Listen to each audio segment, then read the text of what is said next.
Le 18 juillet 2021, des médias internationaux ont publié une enquête qui est devenue le plus gros scandale de cyberespionnage depuis l'affaire Snowden. Une liste avait fuité, elle contenait plus de 50 000 numéros de téléphone potentiellement ciblés. Personne n'était prêt, surtout pas le gouvernement français, étant donné que le téléphone de Macron et celui de la plupart des ministres français étaient sur cette liste. Derrière ce scandale se cache un des logiciels espions les plus puissants au monde, le logiciel Pegasus. Officiellement, il devait être utilisé contre des criminels et des terroristes, mais en réalité, il a énormément servi à espionner des journalistes, des avocats, des défenseurs des droits de l'homme et des chefs d'État dans le monde entier. Grâce à Pegasus, vous avez accès à toute la vie privée de votre cible. Ses messages, ses appels, sa localisation. Vous pouvez même activer le micro et la caméra de son téléphone quand vous le désirez. Mais qui est-ce qui vend ce logiciel? Et surtout, qui est-ce qui l'utilise? C'est ce que cette enquête mondiale a révélé. Et le moins qu'on puisse dire, c'est qu'elle a foutu un beau bordel. Pegasus, which has been used to monitor and track journalists, human rights activists, and dissidents across the globe. It's a military weapon used against civilians. NSO was established with the ambition to make the world a safer place. It can activate any function on your phone. Countries were accused of using Pegasus to spy on their opponents. It can access every message you've ever sent. People get killed. And it can do all of this without you ever knowing. This technology is so far ahead of government regulation and even of public understanding.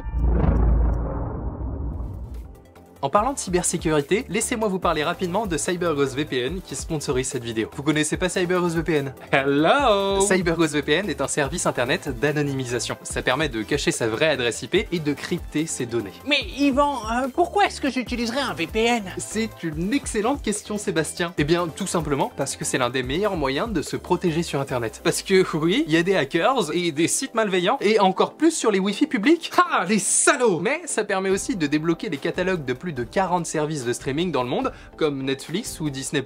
Ça vous permettra par exemple d'accéder au catalogue du Netflix US, qui est 40 fois plus grand que celui du Netflix français. Oui, c'est bien vrai, l'accès à tout le contenu du monde, sans aucune limitation. Je sais, le vrai problème c'est que vous aurez pas le temps de tout regarder. En plus de ça, un seul abonnement vous permet de protéger jusqu'à 7 appareils en même temps. C'est le choix parfait pour protéger toute la famille. C'est disponible sur toutes les plateformes, Windows, iOS, Android, etc.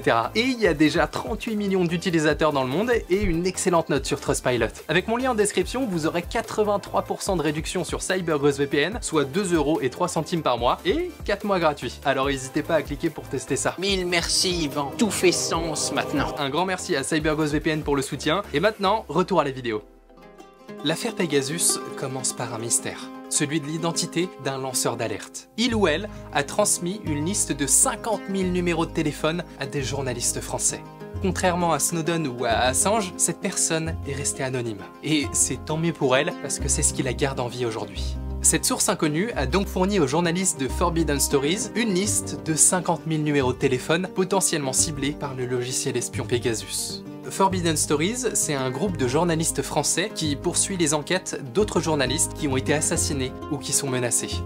Il est dirigé par Laurent Richard et comporte 9 journalistes, dont Sandrine Rigaud qui est la rédactrice en chef. Et ces deux personnes, elles vont jouer un rôle crucial dans cette enquête. Bon, donc ils ont cette liste de 50 000 numéros de victimes potentielles, rien de plus. Ils peuvent quand même voir que ces numéros sont enregistrés dans environ 50 pays, ce qui va pas leur faciliter la tâche du tout, parce que pour prouver que Pegasus est utilisé pour espionner des milliers de gens, ils vont devoir identifier le plus de propriétaires possible, puis en convaincre un maximum de les laisser analyser leur téléphone pour y trouver, peut-être, des traces de Pegasus. Et clairement, ils vont pas y arriver tout seuls. Ils se rapprochent alors de spécialistes en cybersécurité qui travaillent à Amnesty International. Ils se chargent d'analyser les téléphones. Mais il leur faut aussi de l'aide pour identifier les victimes et rentrer en contact avec elles. Et ça représente un travail titanesque. Alors, il va falloir énormément de monde. Ils contactent alors des journalistes du monde entier. Dans les mois qui suivent, des médias comme le Washington Post, Le Monde ou encore The Guardian vont rejoindre l'enquête. Au total, ils seront 17 médias et ils vont travailler dans le plus grand secret pendant des mois. Bon, et qui est-ce qui vend Pegasus du coup? Derrière Pegasus se trouve la société israélienne NSO Group. Fondée en 2010, NSO connaît un succès incroyable et devient valorisé à plus d'1 milliard de dollars en 2019. On appelle ces startups des licornes parce qu'elles sont extrêmement rares. Mais même si c'est une société privée, le gouvernement israélien est très proche de NSO. En fait, comme Pegasus est véritablement une arme militaire, NSO a besoin du feu vert du ministère de la Défense pour pouvoir le vendre à l'étranger. Ce qui en soi est une très bonne initiative.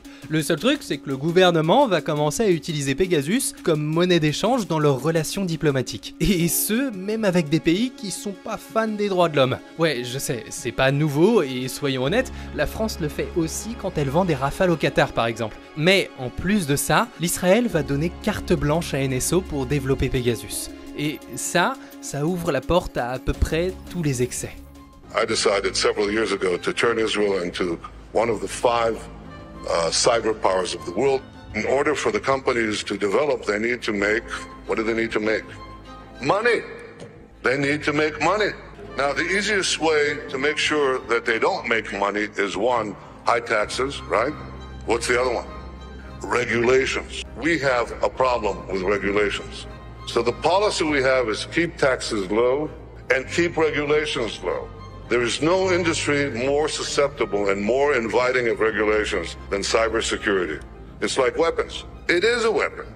Enfin bref, NSO est connu dans le milieu de la cybersécurité depuis quelques années, avec déjà quelques scandales au cul liés à l'utilisation de Pegasus. Mais soyons honnêtes, c'est rien comparé à ce qui pourrait arriver avec cette liste. Au début de l'enquête, la première chose qu'ils font, c'est de comparer leur répertoire téléphonique avec la liste, pour peut-être identifier des numéros. Laurent Richard est le premier à essayer, et très vite, 2 contacts correspondent. Le premier est celui d'un responsable turc, et le deuxième est celui de Khadija Ismailiova, une journaliste d'Azerbaïdjan. Voyant que ça fonctionne et qu'ils ont déjà 2 résultats, tous les journalistes qui travaillent sur l'affaire donnent leurs contacts et leur répertoire pour peut-être identifier d'autres numéros. Et c'est comme ça que le numéro d'Emmanuel Macron est identifié pour la première fois. En fait, le président a plusieurs téléphones, dont un qu'il utilise pour échanger avec des journalistes. Et c'est ce numéro qui est sur la liste. Et c'est un moment un peu particulier, parce que, en voyant le numéro de Macron, ils savent que l'affaire peut avoir un retentissement mondial, mais à côté de ça, ça les fait flipper. À ce moment-là, ils réalisent tous à quel point il est dangereux d'avoir cette liste en fait.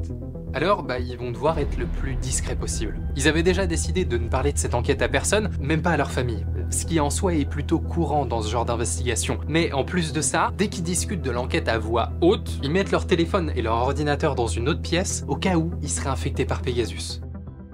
Mais l'enquête avance, et le premier téléphone dans lequel ils trouvent des traces de Pegasus se trouve au Mexique. Ce qui en soi est pas très surprenant, parce que le gouvernement mexicain est un utilisateur connu de Pegasus. Il l'utilise pour traquer les cartels de la drogue, mais pas que, parce que le téléphone en question appartient à George Carrasco, un journaliste. Donc ils savent qu'ils sont sur la bonne piste, parce que ça prouve bien qu'un certain nombre de numéros de téléphone de cette liste ont bien été ciblés par Pegasus. Mais l'enquête n'est pas toujours simple. Et rapidement, ils connaissent une longue traversée du désert. Parce que dans ce genre d'enquête ultra complexe, il y a tellement de pistes à suivre que c'est parfois difficile d'obtenir des résultats concrets rapidement. Et plusieurs mois après le début de l'enquête, des traces de Pegasus ont été retrouvées dans seulement 3 téléphones. Le problème, c'est que c'est pas toujours simple de contacter les victimes. Ils peuvent pas décrocher leur téléphone et appeler tous les numéros de la liste. Non, parce que justement, tous ces numéros sont très certainement espionnés, et donc ça mettrait en danger les victimes et les journalistes qui enquêtent. Ils découvrent d'ailleurs le numéro d'un autre journaliste mexicain, sauf que son numéro était apparu dans la liste juste avant son assassinat. Ils réussissent quand même à rentrer en contact avec de nouvelles victimes, et les experts trouvent des traces de Pegasus dans des téléphones en Hongrie, au Maroc et même en France. Et puis, ils commencent à comprendre comment le logiciel infecte les téléphones. Et du coup, comment est-ce que Pegasus fonctionne? Bon, je m'appelle pas Micode, mais je vais quand même essayer de vous expliquer. En réalité, le logiciel en lui-même, il est plutôt merdique. En tout cas, c'est ce que dit Claudio, un des 2 experts qui analysent les téléphones piratés. Mais la partie vraiment sophistiquée de Pegasus, c'est la manière dont il est injecté dans les téléphones. Pour ça, ils utilisent des failles de sécurité qu'on appelle Zero Day, parce qu'elles sont inconnues des entreprises qu'elles visent, comme Apple dans le cas des iPhones par exemple. Alors en vrai, on appelle ça des exploits Zero Day, qui sont en fait des techniques pour utiliser des failles de sécurité, mais faisons plus simple et appelons ça des failles Zero Day. Et ces failles Zero Day, elles sont vendues sur le marché noir par des hackers. Et on sait que NSO dépense des millions tous les ans pour en acheter. Durant les premières années de Pegasus, la technique principalement utilisée consiste à envoyer un SMS contenant un lien. Et si vous cliquez sur le lien, vous êtes infecté sans que vous ne le sachiez. Sauf qu'il faut s'assurer que vous cliquez sur le lien. Et c'est là que rentre en jeu l'ingénierie sociale. Autrement dit, c'est les techniques de manipulation pour vous convaincre de cliquer sur le lien. Ou, comme les scientifiques préfèrent dire, les techniques de petits enculés. Bon, par exemple, si je vous envoie un message en vous disant « Oh sapristi, votre compte Facebook a un problème de sécurité, vous devez absolument cliquer sur le lien pour changer le mot de passe !» Bah allez, faites-moi confiance. Ça, c'est du vu et revu, et vous tomberez sans doute pas dans le panneau. Bah non, le compte Facebook, il a un problème. Excellent, Smithers. Oui, vous m'avez appelé.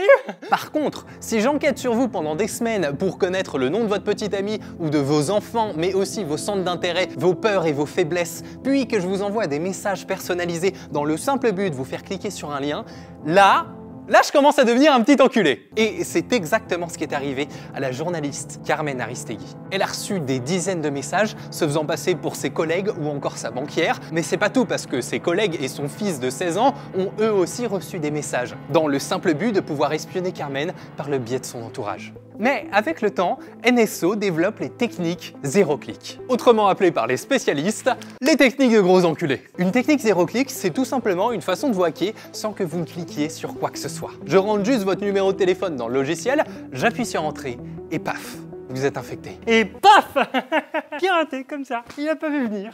Et une fois que je vous ai hacké, je me retrouve devant cette interface. À gauche, on a la fenêtre principale et en bas, on a les applications dont on peut extraire les données, comme WhatsApp, Telegram ou votre bibliothèque photo. On peut aussi activer la caméra, le micro et aussi la géolocalisation du téléphone. Il suffit juste de cliquer sur les icônes et tout s'affiche dans la fenêtre principale. C'est comme une personne au-dessus de votre épaule qui observe tout ce que vous faites.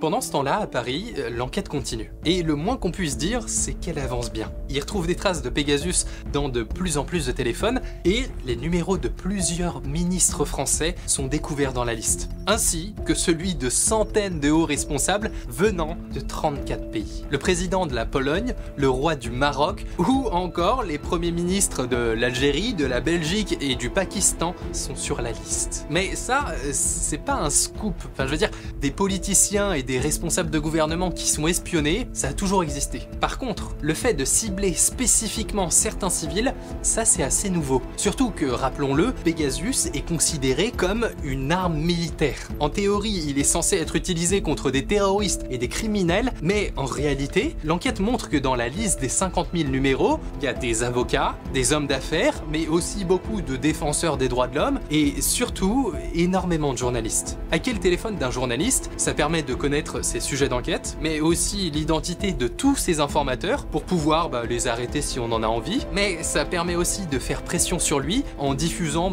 ses informations personnelles dans la presse. Je vous l'accorde, pour le coup, en tant que Français, c'est globalement impensable, sauf que c'est un truc qui se fait dans des pays pour faire taire des journalistes. Et d'ailleurs, des traces d'infection sont retrouvées dans le téléphone d'Omar Radi, un journaliste marocain. Et en remontant la piste, on se rend compte que l'attaque venait du gouvernement marocain. Sauf que malheureusement, c'est pas que le gouvernement marocain qui s'amuse à hacker le téléphone des journalistes de son pays. Des traces de Pegasus sont retrouvées dans le téléphone de Siddharth, un journaliste indien, de Svabolk, un journaliste hongrois, ou encore dans celui de Khadija, la journaliste d'Azerbaïdjan.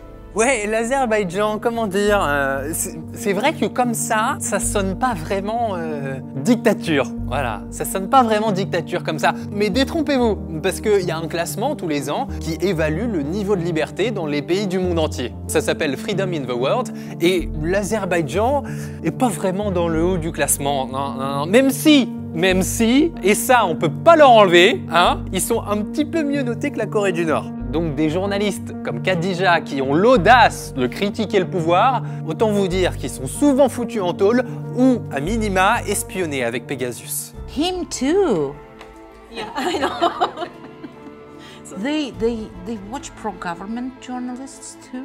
Yes. This one is like gender activist, lawyer. These people are not a threat to national security. There is no reasonable cause for watching them. It's for blackmail purposes only. It's not just Azerbaijan, it's all over the place, you know, it's... Shit. The sources are victimized. Everyone, I mean, people I've been working with, people who told me their private secrets. It's not just me. I put so many people in danger. And I'm angry. I'm angry with the government. I'm angry with the companies that produce all these tools and sell it to the bad guys like Aliyev regime. Et puis, il y a aussi des affaires de journalistes assassinés. L'une des plus connues est celle du journaliste saoudien Jamal Khashoggi. Il travaillait notamment pour le Washington Post et il critiquait l'Arabie Saoudite dans ses articles. Et son téléphone personnel ainsi que celui de son entourage proche ont été infectés par Pegasus peu de temps avant qu'il soit froidement assassiné dans un consulat à Istanbul. Tout ça avait été organisé par l'Arabie Saoudite dans le simple but de le faire taire. Oui, les dictatures adorent Pegasus parce que ça leur donne un pouvoir immense sur leur population. Alors il y a évidemment pas que des dictatures qui utilisent Pegasus, mais quand on regarde la liste des 50 000 numéros, les gouvernements derrière tous ces ciblages sont pas tous connus pour leur respect des droits de l'homme. Il y a le Mexique, l'Azerbaïdjan, le Kazakhstan, l'Inde. L'Inde, ils sont même allés jusqu'à hacker le téléphone de tous les proches du Dalai Lama. Et il y a aussi les Émirats Arabes Unis, le Bahreïn, l'Arabie Saoudite qui s'en est servi pour assassiner Jamal Khashoggi, le Maroc, le Rwanda, le Togo et la Hongrie. La Hongrie, rappelons-le, qui fait partie de l'Union européenne. Mais ça, c'est qu'une partie des gouvernements, parce qu'en réalité, il y en a beaucoup plus qui utilisent Pegasus. Sauf que ça, on le découvrira un peu plus tard. En tout cas, à Paris, l'enquête avance super bien. Mais il y a un problème.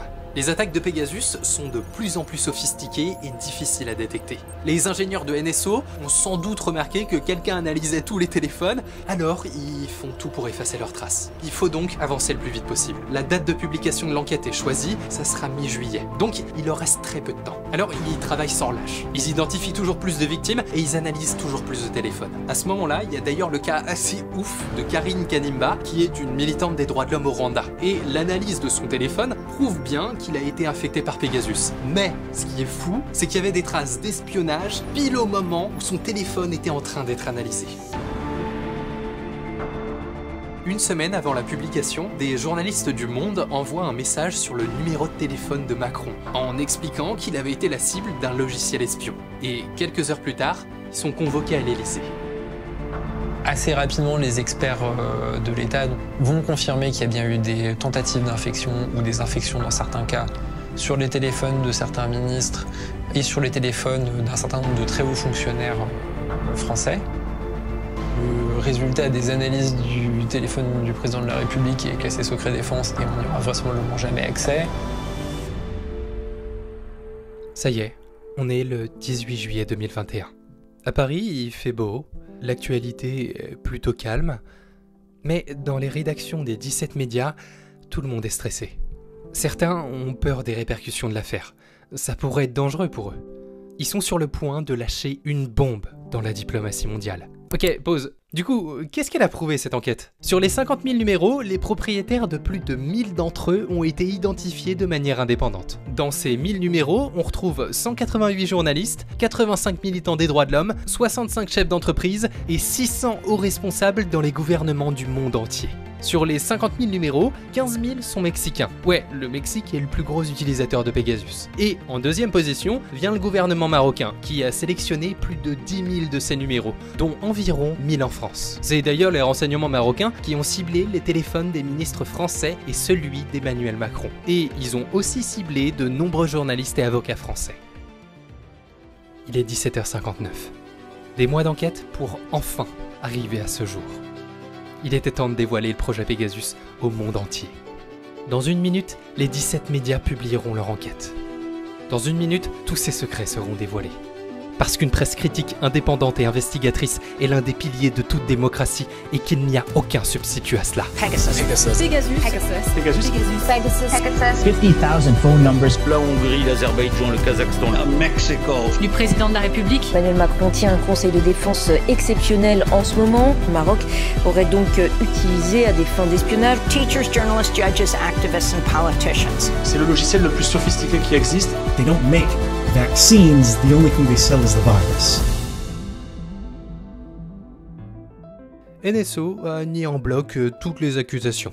Le gouvernement marocain en a fait de même et a attaqué en justice Forbidden Stories et Amnesty International pour diffamation. Pour ce qui est du gouvernement français par contre, il s'est pas passé grand chose. Beaucoup ont été surpris de voir la faible réaction française contre le Maroc. Parce qu'au-delà de Macron et de ses ministres, il y a aussi énormément de citoyens français qui se sont fait hacker. La plupart pensent que c'est pour préserver les relations diplomatiques entre les deux pays. Mais on apprendra plus tard que NSO était sur le point de vendre Pegasus à la France au moment où le scandale a éclaté. Ça a dû jouer sur le fait qu'ils fassent pas les fiers.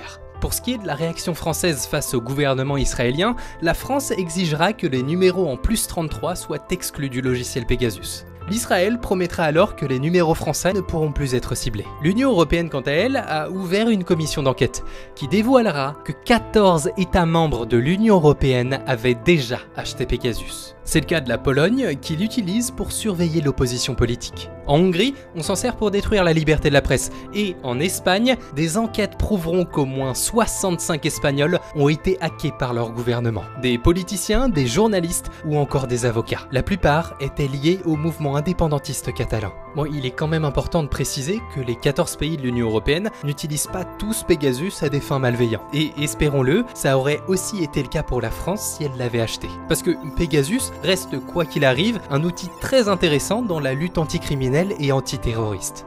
Quant à NSO, l'entreprise a commencé à sombrer quelques mois après les premières révélations. Elle est toujours en activité, mais a perdu beaucoup d'argent, ce qui l'a obligé à s'endetter jusqu'au cou et à se séparer de beaucoup de ses employés. La liste de tous ses clients actuels est confidentielle, mais on sait que de nombreux pays l'utilisent encore, et pas toujours les plus démocratiques. Je vais quand même leur passer un message parce qu'ils l'ont bien mérité. Un grand merci à CyberGhostVPN d'avoir sponsorisé cette vidéo. N'oubliez pas d'aller checker le lien dans la description avec lequel vous aurez 83% de réduction sur votre abonnement, soit 2,03 € par mois et 4 mois gratuits. Protégez votre vie privée, débloquez des contenus exclusifs et faites des économies. Essayez-le sans risque grâce à la garantie satisfait ou remboursé de 45 jours. Et paf! Je pense que c'est important de finir cette vidéo en saluant le travail des journalistes dans le monde, parce que c'est un métier qui demande du courage. Enquêter sur le pouvoir en Azerbaïdjan, sur la corruption au Mexique ou sur les droits de l'homme au Maroc, c'est courageux. Et tous ces gens risquent leur vie pour que vous et moi vivions dans un monde démocratique et libre.